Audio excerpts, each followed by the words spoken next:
All right, so here's how wealth is kind of ironic. There was a comment or two in one of the previous videos, and it made me write a comment about how if you have wealth, then you basically have complete control over your time and you don't have to worry about money. So regardless of how you get there, some people, they just inherit a bunch of money, or their family's wealthy, or maybe they actually, had to put in a lot of time to get whatever assets they have. So certainly there's a trade-off there where maybe for 10 or 15 or 20 or 25 years you had to work very hard to acquire whatever you have, whether it's real estate or a big retirement account or whatever, right? Other people are just given stuff, or their family's very wealthy and they never are forced to really work they don't have to do a normal type existence. So if you're already in the camp of being wealthy, again, however you end up getting there, some people really have to work for it, okay? Some people don't have to work for it. It's just a family thing. However you get there, once you're there, you're already there.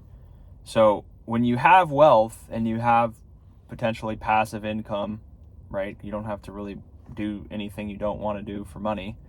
You have enough money to kind of live your life on your terms.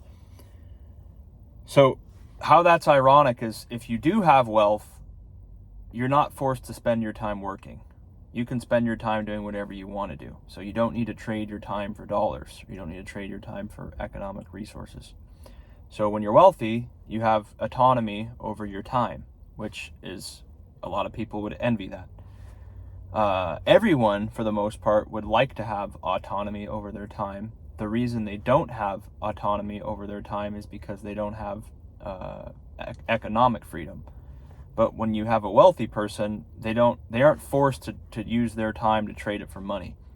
Now, on the flip side, if you are someone who is not wealthy, maybe you're just starting out, you're young, you're in debt, you don't have a great job, you don't have a lot of money, you have expenses that you have to pay for, you don't come from a family that has given you a bunch of stuff for free maybe, you don't have a bunch of real estate that was given to you or that your family has, so you have to create everything on your own.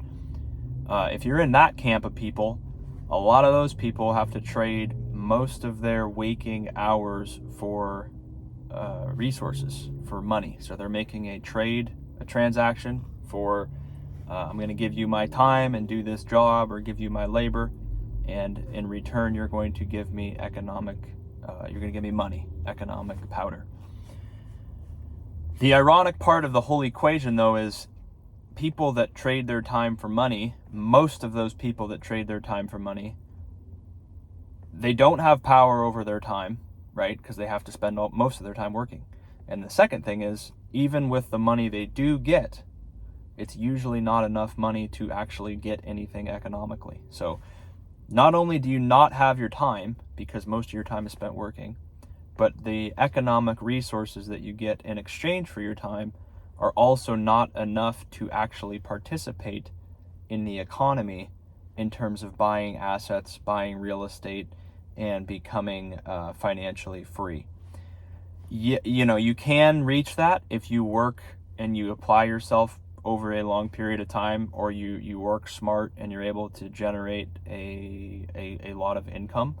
But if you're just strictly trading your time for money, you're going to be on the losing end of the equation, and you're probably never going to have enough money to really buy anything, because asset prices keep going higher, and if you're just earning a normal income, there's not enough, you're barely going to have enough money to just pay your expenses. You're not really going to get ahead financially. So it's just ironic, right? I mean, what do you guys think about that, right? If you see wealthy people, again, however they got there, they're there. Someone might be really wealthy at 25. Someone might be really wealthy at 65. Someone that's 65, they probably had to work for it, but still, however you're there, once you're wealthy, you don't have to work anymore. You can if you want, but you're not forced to. So when you have wealth, you have control over your time, because you don't have to trade your time for money. And then you also have economic freedom. So you can kind of do whatever you want because you do have economic resources.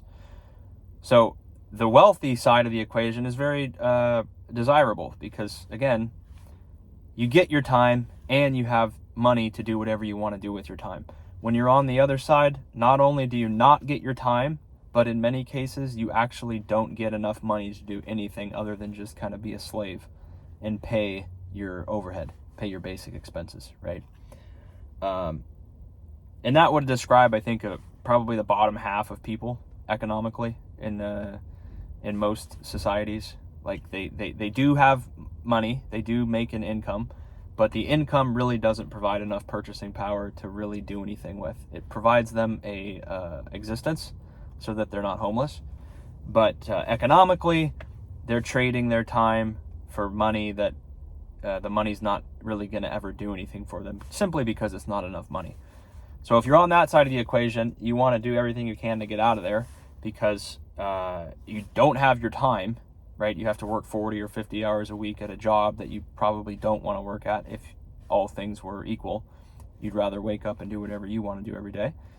And you still don't really have your time. So if you are going to be trading your time, you want to be getting paid for it. Otherwise, why would you really do it? That's kind of the takeaway from it all. If the resources that you get from working aren't really enough to do anything, then you have to question, wow, what am I doing here?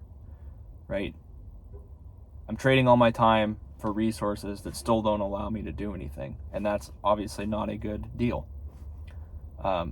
Someone that's wealthy and on the other side of the equation, like I said, could be for a various amount of reasons. They were given money, or their family has money, or they inherited money, or they spent, maybe they started a company, or they did really well in an industry for 10 or 15 years and they took an early retirement or whatever.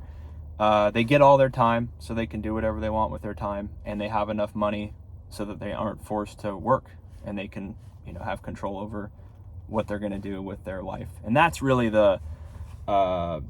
I think most people envy that position, right? You wake up, you have enough money to kind of do whatever you want and live life on your terms.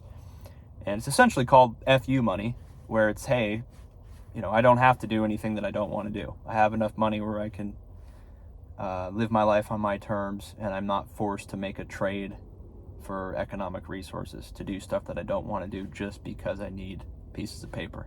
So let me know what you think. That's the ironic part of wealth. So let me know what you think. Subscribe if you want. See you in the next one. Take care.